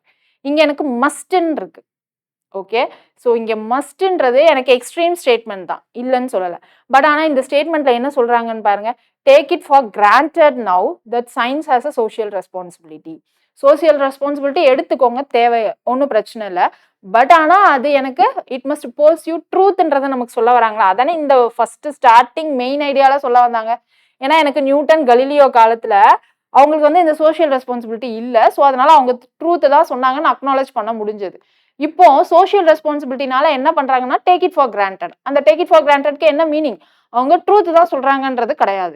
அதை தான் அங்க மீன் பண்ண வராங்க இல்லையா? அதுதான் நம்மளுடைய கான்டெக்சுவல் மீனிங். கரெக்டா? ஸோ இங்க science must pursue truth but be responsible for social welfare, அதுதான் இங்கே சொல்ல வராங்க. ஸோ சோஷியல் ரெஸ்பான்சிபிலிட்டி இல்லாம இருக்க வேணாம், but we have to pursue the truth அப்படின்றத ஸ்ட்ரிக்டா இங்கே சொல்ல வராங்க. ஸோ அங்க நம்ம மஸ்ட்னு யூஸ் பண்றது நம்ம எக்ஸ்ட்ரீம்னு சொல்லி அவாய்ட் பண்ண முடியாது. ஓகேவா? It matches with our passage, it matches with our author thinking. சரியா? ஸோ அதனால இந்த ஸ்டேட்மெண்ட் எனக்கு இங்கே தான் நம்ம என்ன சொன்னோம், ஒரு சில இடத்துல நமக்கு அந்த மாதிரி மஸ்ட் எக்ஸ்ட்ரீம் வேர்ட்ஸ் வந்தாலும் நமக்கு ஆப்ஷன்ஸ் மைட் பி கரெக்டா இருக்கலாம். ஸோ அதனால கண்ணை மூடிட்டு போடாம கொஞ்சம் திங்க் பண்ணிக்கலாம், பேசேஜோட ரிலேட் ஆகுதா என்னன்றது. ரைட், அடுத்த கொஸ்டின் பார்க்கலாமா? பாருங்க, இப்போ நம்ம என்ன பார்த்தோம், 2 பேசேஜ் பார்த்தோம். எத்தனை கொஸ்டின் நம்மளால அட்டன் பண்ண முடிஞ்சது? 3 கொஸ்டின் தான் அட்டன் பண்ண முடிஞ்சது. டைம் ஸ்பீட் பார்த்தீங்களா? ஸோ இதை தான் வந்து நம்ம இதுதான் நம்ம என்ன பண்ணணும், ஸ்பீடா ப்ராக்டிஸ் பண்ணி பழகணும்னா டக்கு டக்குன்னு நம்ம மெயின் ஐடியாவை கிராஸ் பண்ணிட்டே இருக்கலாம். கேட்குற கொஸ்டினுக்கு டக்கு டக்குன்னு ஆன்சர் பண்ணலாம். சரியா? ஸோ நெக்ஸ்ட் பாருங்க, according to food and agriculture organisation 1/3 of the food produced for human consumption is lost or wasted globally. Okay, according to FAO என்ன சொல்றாங்க, 1/3 of food produced வந்து என்ன ஆகுது அப்படின்னா வேஸ்ட் ஆகுது. ஹியூமனுக்காக கன்சம்ஷனுக்காகன்னு சொல்றது வேஸ்ட் ஆகுது அப்படின்னு கொடுத்துருக்காங்க. Food is lost or wasted throughout the supply chain from initial agriculture production to final household consumption. Okay, food எங்க எனக்கு லாஸ் ஆகுதுங்க, அதாவது விளைநிலத்துல இருந்து மனுஷன் கையில அங்க சாப்பாடா போற வரைக்கும் எனக்கு நிறைய லாசஸ், அந்த செயின்லயே வந்து எனக்கு நிறைய லாசஸ் நடக்குது அப்படின்னு சொல்றாங்க. த increasing wastage also results in land degradation by about 45%, mainly due to deforestation, unsustainable agriculture practices and excessive groundwater extraction. So எனக்கு இது இன்டைரக்டா எதெல்லாம் எஃபெக்ட் பண்ணுது இந்த வேஸ்டேஜ் ஆஃப் ஃபுட் அப்படின்றத சொல்லியிருக்காங்க. ஸோ லேண்ட் டிகிரேட் ஆகுது, டிஃபாரஸ்டேஷன், அன்சஸ்டைனபிள் அக்ரிகல்ச்சர் ப்ராக்டிஸ், அதெல்லாம் சொல்லியிருக்காங்க. என்னது, இப்போ இந்த எனக்கு ஃபுட்டு வேஸ்ட் ஆகிறதுனால அதோட கான்சிக்வன்சஸ் என்னென்ன அப்படின்றத எனக்கு செகண்ட் பார்ட்ல சொல்லியிருக்காங்க. ஓகேவா? The energy spent over wasted food results in about 3.5 billion tons of carbon dioxide production every year. இப்போ நம்ம ஒரு அமௌண்ட் ஆஃப் ஃபுட்டை வேஸ்ட் பண்றோம் இல்லையா, அந்த ஃபுட்டை நம்ம ப்ரொடியூஸ் பண்றதுக்காக நமக்கு எவ்வளோ கார்பன் டை ஆக்சைடு கிரியேட் ஆச்சு, அதுவும் நமக்கு வந்து என்ன ஆகுது, இன்டைரக்டா கிளைமேட் அஃபெக்ட் ஆகுது, டிஃபாரஸ்டேஷன், அந்த மாதிரி தான் சொல்ல வராங்க. ஓகே, டிகே also leads to harmful emissions of other gases in the atmosphere. Carbon dioxide மட்டும் இல்ல, எனக்கு அதர் கேஸஸும் அட்மாஸ்பியர்ல எமிட் ஆகுது. Okay, addressing the loss and wastage of food in all forms is critical to complete the cycle of food sufficiency and food sustainability. Okay, இப்போ இங்கே தான் எனக்கு லாஸ் ஆகுது, இங்கே தான் எனக்கு வேஸ்டேஜ் ஆகுது அப்படின்னு அந்த சைக்கிள் ஆஃப் ஃபுட்ல எனக்கு சொல்றது கிரிட்டிக்கலாக இருக்கு அப்படின்னு சொல்லியிருக்காங்க. ஓகேவா? நெக்ஸ்ட், இப்போ நம்ம கொஸ்டின், இங்கே எனக்கு மெயின் ஐடியா என்ன தோணுது உங்களுக்கு? மெயின் ஐடியா என்னது, ஃபுட்டு வேஸ்ட் ஆகுது. எனக்கு ஏதாவது ஒரு பாயிண்ட்ல மட்டும் ஃபுட்டு வேஸ்ட் ஆகல, கம்ப்ளீட் அந்த ஃபுட் செயின்லேயே ஃபுட் வேஸ்ட் ஆகுது. அந்த ஃபுட்டு வேஸ்ட் ஆகிறதுனால எனக்கு வரக்கூடிய கான்சிக்வன்சஸ் என்ன அப்படின்றது தான் எனக்கு இந்த பேராகிராஃப்ல கொடுத்துருக்காங்க. ஸோ இப்போ பார்க்கலாமா கொஸ்டின் என்ன கேட்டிருக்காங்கன்னு? கொஸ்டின் பாருங்க, which of the following statement best reflect the most logical and rational inference that can be made from the passage? So நம்ம சொன்னதுதான், எனக்கு இன்ஃபரன்ஸ் நிறைய இன்ஃபரன்ஸ் இருக்கும், கன்க்ளூஷன் ஒரே ஒரு கன்க்ளூஷன் தான் இருக்கும். ஸோ என்னென்னலாம் நம்ம இன்ஃபர் பண்ணலாம், மோஸ்ட் லாஜிக்கல் அண்ட் ரேஷனல் அப்படின்னு சொல்லியிருக்காங்க. ஸோ ஃபர்ஸ்ட் பாருங்க, current methods of food distribution are solely responsible for the loss and wastage. நமக்கு ஃபர்ஸ்ட் சோலி ரெஸ்பான்சிபிள் எக்ஸ்ட்ரீம் இல்லையா, ஸோ அது எக்ஸ்ட்ரீம், ஸோ அதனால நம்மளால அதை எக்ஸ்ட்ரீம் சொல்லி டெலீட் பண்ணலாம். பட் வேற ஏதாவது ஆப்ஷன் இருக்கான்னு பாருங்க. Current methods of food distribution, food distribute பண்ற இடத்துல தான் எனக்கு வேஸ்டேஜ் ஆகுதுன்னு சொல்ல வராங்க. நமக்கு அப்படியே சொல்லியிருந்தாங்க இல்ல, டோட்டலா அந்த ஓவரால் ஃபுட் செயின், அது ப்ரொடக்ஷன்ல இருந்து டிஸ்ட்ரிபியூஷன் வரைக்கும் நடக்கிற எல்லா ப்ராசஸ்லயும் எனக்கு ஃபுட் வேஸ்ட் ஆகுதுன்னு தான் சொல்லியிருந்தாங்க. இங்க அவங்க ஸ்பெசிஃபிக்கா ஃபுட் டிஸ்ட்ரிபியூஷன் மட்டும் பேசியிருக்காங்க. நமக்கான பேராகிராஃப் ஜெனரலைஸ்டா இருந்துச்சு இல்லைங்களா, ஸோ அதனால எனக்கு இது இன்ஃபரன்ஸ் கிடையாது. Next, land productivity is adversely affected by the prevailing trend of food loss and wastage. இது நமக்கு சொல்லியிருந்தாங்க இல்லையா, land degradation by 45% சொல்லியிருந்தாங்களா. So land productivity is adversely affected எதனால, இந்த prevailing trend of food loss and wastage. So இது ஒரு இன்ஃபரன்ஸாக வச்சுக்கலாம். எனக்கு ஃபர்ஸ்ட் ஆப்ஷன் இல்லைனாலே என்ன பண்ணும், இந்த 3 ஆப்ஷனும் போயிடும், ரைட்டா. ஸோ நீங்க பி போட்டுடலாம். எழுத்துக்கும் நம்ம அடுத்தது பார்த்துடலாம். இங்க பாருங்க, reduction in the loss and wastage of food results in lesser carbon dioxide carbon footprint. Correct. அவங்க என்ன சொல்ல வந்தாங்க, நமக்கு இந்த ஃபுட்டு வேஸ்டேஜ் ஆகுது இல்லையா, நிறைய ஃபுட்டு வேஸ்டேஜ் ஆகிறதுனால அந்த நிறைய ஃபுட்டை கிரியேட் பண்றதுக்கு நம்ம நிறைய ப்ரொடக்ஷன் பண்ணியிருப்போம், அந்த ப்ரொடக்ஷன் அப்போ நமக்கு என்ன நடந்திருக்கும், நிறைய கார்பன் டை ஆக்சைடு எமிஷன் நடந்திருக்கும் அப்படின்னு சொல்றாங்க. இப்போ எனக்கு அந்த ஃபுட்டு வேஸ்டேஜை நான் வந்து கம்மி பண்ணா எனக்கு கார்பன் டை ஆக்சைடு எமிஷன் கம்மியாகும் ஆட்டோமேட்டிக்கா. அது நம்மளுடைய இன்ஃபரன்ஸ் தானே. So it is right. அடுத்து, post harvest technologies to prevent or reduce the loss and wastage of foods are not available. நமக்கு எங்கேயாவது கன்க்ளூஷன் இல்லாதக்கான சொல்யூஷன் ஏதாவது கொடுத்துருந்தாங்களா? இல்ல.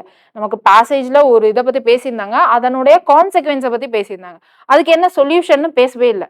பட் ஆனா இங்க சொல்யூஷன்ஸ் பத்தி பேசியிருக்காங்க, போஸ்ட் ஹார்வெஸ்ட் டெக்னாலஜி அப்படின்னு சொல்லிட்டு. ஸோ இதை என்னால இன்ஃபர் பண்ண முடியாது. ஸோ ஆப்வியஸா 2 and 3 ஆர் ரைட். கரெக்டா? So option B. நெக்ஸ்ட் போலாமா? நெக்ஸ்ட் கொஸ்டின் பாருங்க.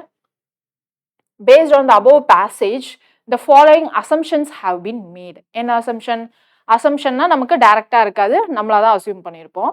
என்ன கொடுத்துருக்காங்கன்னு பாருங்க. Food distribution mechanism needs to be reimagined and made effective to reduce the loss and wastage of food. இதை அசியூம் பண்ணிக்கலாம். ஏன்னா எனக்கு through out the food distribution mechanism, அதாவது ஃபுட் செயின், அந்த சப்ளை செயின் இருக்கு இல்லையா, த்ரூ அவுட் த மெக்கானிசம் எனக்கு என்ன ஆகுது, ஃபுட் வேஸ்டேஜ் ஆகுது. ஸோ என்ன பண்ணலாம், அதை நான் ரீஇமேஜின் பண்ணி நான் ஏதாவது பண்ணி என்ன பண்ணலாம், ரெடியூஸ் பண்ணலாம் அப்படின்றது எனக்கு தோணும் இல்லையா. ஸோ அது ஆப்வியஸாக நம்மளுடைய அசம்ஷன் தான். So it might be. அடுத்தது பாருங்க, ensuring the reduction of wastage and loss of food is a social and moral responsibility of all citizens அப்படின்னு சொல்லியிருக்காங்க. ஸோ இங்கே என்னன்னா, ensuring reduction of wastage and loss of food is a social responsibility of all citizens. எனக்கு இந்த பேசேஜில் food வேஸ்டேஜுடைய அந்த issue பற்றி பேசியிருந்தாங்க. அந்த சப்ளை செயினில் எனக்கு அந்த ஃபுட் வேஸ்டேஜ் நடக்குது, அதுதான் மேஜராக இருந்துச்சு இல்லையா. ஸோ அங்கே எனக்கு சோஷியல் ரெஸ்பான்சிபிலிட்டிஸ் பற்றி எதுவும் பேசல. ஸோ அது கவர்மெண்ட்டோட ரெஸ்பான்சிபிலிட்டி இல்லை ஃபார்மரோட ரெஸ்பான்சிபிலிட்டி, அதாவது எனக்கு லேண்ட்லேருந்து ஃபுட் வேஸ்ட் ஆகாமல் வருது, ஃபார்மரோட ரெஸ்பான்சிபிலிட்டி. ப்ளஸ் அங்கேருந்து எனக்கு கன்சியூமர் கையில் வந்து ரீச் ஆகுறப்போ ஃபுட் வேஸ்ட் ஆகாமல் இருக்கிறது அங்கே இருக்கிற கவர்மெண்ட்டோடைய ரெஸ்பான்சிபிலிட்டிஸ். அந்த மாதிரிலாம் நமக்கு எதுவுமே பேசலை இல்லையா. ஸோ இங்கே எனக்கு ரெஸ்பான்சிபிலிட்டிஸை பற்றி அவங்க பேசலை. அவங்க என்ன பேசியிருக்காங்க, அந்த சப்ளை செயினில் இருக்கிற இஷ்யூ பற்றி மட்டும்தான் எனக்கு மேஜராக பேசியிருக்காங்க. அதுதான் எனக்கு எல்லா சப்ளை செயின்லையுமே வந்து வேஸ்டேஜ் நடக்குது அப்படின்ற மாதிரி பேசியிருக்காங்க. ஸோ ரெஸ்பான்சிபிலிட்டிஸ் பற்றி பேசலை. ஸோ அதனால நான் அந்த அளவுக்கு யோசிக்க மாட்டேன். பேராகிராஃபில் எனக்கு அந்த சப்ளை இஷ்யூஸ் பற்றி பேசியிருக்காங்க, ப்ளஸ் அந்த எமிஷன்ஸ் பற்றி பேசியிருக்காங்க. ஸோ அந்த எமிஷனை நான் ரெடியூஸ் பண்ணணும்னா நான் என்ன பண்ணணும், வேஸ்டேஜாக குறைக்கணும்னு தோணும். அது எப்படி குறைக்கலாம், அந்த சப்ளை செயினில் இருக்கிறத ஏதாவது ஒன்று பண்ணி நம்ம குறைக்கணும் அப்படின்றது தோணும். இதுதான் வருமே தவிர இது நம்மளுடைய இதுவாக வராது. ஏன்னா மாரல் ரெஸ்பான்சிபிலிட்டிஸை பற்றி எங்கேயுமே நமக்கு அந்த பேராகிராஃபில் பேசலை. ஸோ அதனால நம்ம அதை யோசிக்க மாட்டோம், அதுலேருந்து நம்ம அசியூமும் பண்ண மாட்டோம். கரெக்டா. ஸோ இங்கே நம்மளுடைய ஆன்சர் என்னது, ஆப்ஷன் ஏ 1-1B. கிளியர். அடுத்த கொஸ்டின் போலாமா. நெக்ஸ்ட் கொஸ்டின் பாருங்க. As inflation rises, even governments previously committed to budget discipline are spending freely to help households. Okay, inflation rise ஆகிறதுனால என்ன பண்ணுறாங்க, கவர்மெண்ட்டு ப்ரீவியஸாக கொடுத்த கமிட்மெண்ட் படி என்ன பண்ணுறாங்க, ஹவுஸ் ஹோல்ட்ஸ்க்கு ஃப்ரீயாக ஹெல்ப் பண்ணிட்டு தான் இருக்காங்க இன்ஃப்ளேஷன் ஆனாலும். Okay, higher interest rates announce by the central banks are suppose to help produce modest fiscal austerity. So austerity என்ன மீனிங்ன்றத பாருங்க. ஓகேவா. ஸோ இங்கே நமக்கு அந்த மீனிங் இல்லைனாலும் நம்மளால சால்வ் பண்ண முடியும், பட் அதை தெரிஞ்சு வச்சுக்கோங்க. Because to maintain stable debits while paying more to borrow, governments must cut spending or raise taxes. So என்னன்னா, எனக்கு இன்ஃப்ளேஷன் நடக்கிறப்போ என்ன பண்ணுறாங்க, இன்ஃப்ளேஷன் ஆயிடுச்சு அன்எக்ஸ்பெக்டடாக, பட் ஸ்டில் அவங்க ஹவுஸ் ஹோல்ட்ஸ்க்கு சொன்ன மாதிரி ஃப்ரீ இதெல்லாம் பண்ணிட்டு இருக்காங்க. பட் அதை பேலன்ஸ் பண்ணுறதுக்கு என்ன பண்ணுறாங்க அப்படின்னா, கொடுக்குற டெபிட்ஸில் ஹையர் இன்ட்ரெஸ்ட் ரேட்டாக எனக்கு பேங்க்ஸ் கொடுக்குறாங்க அப்படின்னு சொல்லியிருக்காங்க. சரியா. எதுக்காக அப்படி பண்ணுறாங்க அப்படின்னா, டு மெயின்டைன் ஸ்டேபிள் டெபிட்ஸ். அப்போ தான் என்ன பண்ண முடியும், அவங்க ஸ்டேபிளாக எக்கனாமியை மெயின்டைன் பண்ண முடியும். பாரோ பண்ணுறவங்களுக்கு இவங்களும் என்ன பண்ண முடியும், பே பண்ண முடியும். ஸோ அந்த இது இன்டைரக்டாக எங்கே தான் வருது, ஒரு பர்சன் மேலே டேக்ஸாக ரைஸ் பண்ணுறாங்க. அப்படி இல்லை அப்படின்னா என்ன பண்ணுறாங்க, லோன்ஸ் பண்ணுறப்போ அங்கே நமக்கு ஹையர் இன்ட்ரெஸ்ட் ரேட்டாக பண்ணுறாங்க. எதனால, எனக்கு இன்ஃப்ளேஷன் ரைஸ் ஆனதுனால அப்படின்னு சொல்கிறாங்க. Next, without the fiscal backup monetary policies eventually loses traction. So இங்கே எனக்கு எதை பற்றி வந்து லிங்க் பண்ணியிருக்காங்க, ஃபிசிக்கல் பேக்கப் அண்ட் மானிட்டரி பாலிசிஸை பற்றி லிங்க் பண்ணியிருக்காங்க. ஓகேவா. எனக்கு இந்த மாதிரி சிச்சுவேஷனில் ஃபிசிக்கல் பேக்கப் இல்லாமல் மானிட்டரி பாலிசியோடைய ட்ராக்ஷன் வந்து ரொம்ப கஷ்டமாக இருக்கும் அப்படின்னு சொல்லிட்டாங்க. Higher interest rate becomes inflationary not டிஸ்இன்ஃப்ளேட்டரி.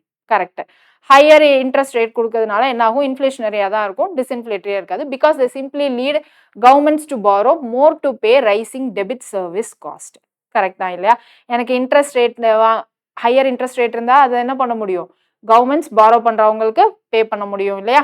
So அதுதான் risk of monetary unmooring is greater when public debit rises because interest rate becomes more important to budget deficits. So இந்த மாதிரி பாலிசிஸ், ஃபிசிக்கல் பாலிசிஸ், இது வரைக்கும் நம்ம பார்த்தது எல்லாமே என்ன பார்த்தோம் அப்படின்னா, ஜென்ரலாக ஒரு ஸ்டேட்மெண்ட்டாக பார்த்தோம் இல்லையா. ஸோ என்விரான்மெண்ட் பற்றி பார்த்தோம், எல்லாமே பார்த்தோம். இங்கே இன்ஃப்ளேஷன் டெக்னிக்கல் எல்லாமே வருது நம்மளுடைய economy related. Inflation, budget, fiscal, debits, interest rate எல்லாமே வருது. இங்கே என்ன பண்ணுவோம்னா நமக்கு தெரிஞ்ச நாலேஜை இங்கே அப்ளை பண்ண ட்ரை பண்ணுவோம். அதுதான் நம்ம பண்ணக்கூடாது. ஓகேவா? ஸோ இங்கே எனக்கு ஃபைனலாக என்ன தான் சொல்ல வராங்கன்றது மட்டும் புரிஞ்சுது. இங்கே பாருங்க, இங்கே என்ன சொல்ல வராங்க, இன்ஃப்ளேஷன் எனக்கு ஆயிட்டே இருக்கு. பட் அதே டைம்ல கொடுத்த கமிட்மெண்ட்டை பண்ணணும். அதுக்கு என்ன பண்றாங்க, ஹையர் இன்ட்ரெஸ்ட் ரேட் வந்து சென்ட்ரல் பேங்க் நமக்கு ப்ரொவைட் பண்றாங்க. அது எதுக்காக அந்த central bank higher interest rate provide பண்றாங்க, அதனுடைய கான்சிக்வன்சஸ் என்ன, ஸோ என்னதுன்றத கீழே எனக்கு டீட்டெயிலா மென்ஷன் பண்ணியிருக்காங்க. அவ்வளோதான் இருக்கு. சரியா? நீங்க இந்த பேராகிராஃப்ல என்ன கொடுத்துருக்காங்களோ அதை மட்டும் தான் யோசிக்கணும். இன்ஃப்ளேஷன் ரேட்னால எனக்கு இன்ட்ரெஸ்ட் ரேட் ஜாஸ்தி ஆகுமா ஆகாதா, கம்மி ஆகுமா, டெபிட் என்ன ஆகும், டாக்ஸ் இன்க்ரீஸ் பண்றதுனால என்ன ஆகும் அப்படின்னு நீங்க GS 1ல படிச்சதை இங்கே அப்ளை பண்ணக்கூடாது. இங்க என்ன சொல்ல வராங்க, இன்ஃப்ளேஷன் ஆறதுனால சென்ட்ரல் பேங்க் என்ன பண்றாங்க, டாக்ஸை ரைஸ் பண்றாங்க. அப்படி இல்லைன்னா எனக்கு இன்ட்ரெஸ்ட் ரேட்டை ஹையர் பண்றாங்க. அது மட்டும் தான் நமக்கு இங்க இருக்கணும். சரியா? பிளஸ் இங்க என்ன சொல்ல வராங்க, பிசிக்கல் பேக்கப்பையும் மானிட்டரி பாலிசியும் லிங்க் பண்ணி ஏதோ சொல்லியிருக்காங்க. அவ்வளவுதான் வந்து உங்க மைண்ட்ல இருக்கணும். அதுக்கு மேல இங்க என்ன சொல்லியிருக்காங்க, இது எல்லாமே எனக்கு இங்க ஹையஸ்ட் இன்ட்ரெஸ்ட் ரேட் ஏன் பேங்க் ப்ரொவைட் பண்றாங்க அப்படின்றதுக்கான எக்ஸ்பிளனேஷன் தான் இங்க இருக்கு. ஓகேவா? ஸோ இதுதான் என்னுடைய சப்போர்ட்டிங் ஃபேக்ட். இது என்னுடைய மெயின். இவ்வளவுதான். சரியா? இதை வச்சு சிம்பிளா கொஸ்டின் என்ன கேட்டிருக்காங்கன்னு பார்த்து ஆன்சர் பண்ணுங்க. உங்களுடைய எக்கனாமி நாலேஜை இங்க அப்ளை பண்ணக்கூடாது. ஓகே? ஸோ ஆன்சர் பாருங்க. Which of the following statement best reflects or reflect the most logical and rational inference? So inference தான், most logical inference கேட்குறாங்க. Central bank cannot bring down inflation without budgetary backing. So கரெக்டா? இது எனக்கு எங்கேயாவது சொல்லியிருக்காங்களா? Budgetary backup, அதுதான் இங்க physical backup. Physical backup இல்லாம என்ன பண்ண முடியாது, இன்ஃப்ளேஷனை பத்தி குறைக்கிறத பத்தி சென்ட்ரல் பேங்க்னால யோசிக்க முடியாது. கரெக்ட் தானே? பட்ஜெட் பேக்கப் இல்லாம. கரெக்ட். அப்போ இதை நம்ம இன்ஃபர் பண்ணிக்கலாம். அடுத்தது பாருங்க, effects of monetary policy depend on the fiscal policy pursued by the government. இதுதான் நம்ம திரும்பியும் இங்கே சொன்னோம். என்ன சொன்னோம், without the fiscal backup monetary policy eventually loses traction. So இங்க எனக்கு பிசிக்கல் பேக்கப் மானிட்டரி பாலிசி எல்லாமே ரிலேட் பண்ணி தான் இங்க கொடுத்துருக்காங்க. இங்க எனக்கு இன்ஃபரன்ஸும் அதே தான் சொல்லியிருக்காங்க. Effect of monetary policies depends upon the fiscal policies. So இங்க கொடுத்துருக்காங்க, அதுதான் இங்க வேற டேர்ம்ஸ்ல கொடுத்துருக்காங்க. பேசேஜ்ல இருக்கிறது தான் டைரக்டா கொடுக்காம ஒரு சில டேர்ம்ஸ் மட்டும் மாத்தி இங்க கொடுத்துருக்காங்க. ஸோ எனக்கு இன்ஃபரன்ஸ் டைரக்டாவும் இருக்கலாம், இன்டைரக்டாவும் இருக்கலாம். பட் அதை எதை பேஸ் பண்ணி இருக்கணும், based on the evidence given in the paragraph base பண்ணி தான் இருக்கணும். கரெக்டா? ஸோ எனக்கு இங்க என்னது correct answer, both 1 and 2. Right? அடுத்த கொஸ்டின் பார்க்கலாமா? அடுத்தது பாருங்க, based on the above passage the following assumptions have been made. என்ன assumption? Fiscal policies of governments are solely responsible for the higher prices. So solely responsible na fiscal policy நால மட்டும் நமக்கு higher prices கிடையாது அப்படின்னு நமக்கு எங்கேயுமே mention பண்ணல. solely responsibilityன்றது நமக்கு எக்ஸ்ட்ரீம் ஸ்டேட்மெண்ட். ஸோ அது வராது. அடுத்து, higher prices do not affect the long term government bonds. நமக்கு கவர்மெண்ட் பாண்ட்ஸை பத்தி எங்கேயாவது பேசியிருந்தாங்களா? எதை பத்தி பேசியிருந்தாங்க? இன்ட்ரெஸ்ட் ரேட்ஸை பத்தி பேசியிருந்தாங்க, பிளஸ் டெபிட்ஸ் பத்தி பேசியிருந்தாங்களா? இங்க பாருங்க, higher interest rates first. Okay, வேற என்ன பேசியிருந்தாங்க? Cut off or raise taxes, இதை பத்தி பேசியிருந்தாங்க. eventually lost traction, higher interest rate becomes inflationary or disinflationary because they simply lead government to borrow money to pay debit service cost. So debit service cost பத்தி பேசியிருக்காங்க. ஓகேவா? So இங்கே budget deficits இதெல்லாம் பற்றி தான் பேசியிருக்காங்களே தவிர இங்கே எங்கேயாவது எனக்கு கவர்மெண்ட் பாண்ட்ஸ் பற்றி பேசியிருக்காங்களா? இந்த பேராகிராஃப் மைட் பி நீங்கள் எக்கனாமி படிக்கிறப்போ அதனுடைய ரிலேட்டாக இருக்கலாம் ஸ்டேட்மெண்ட்.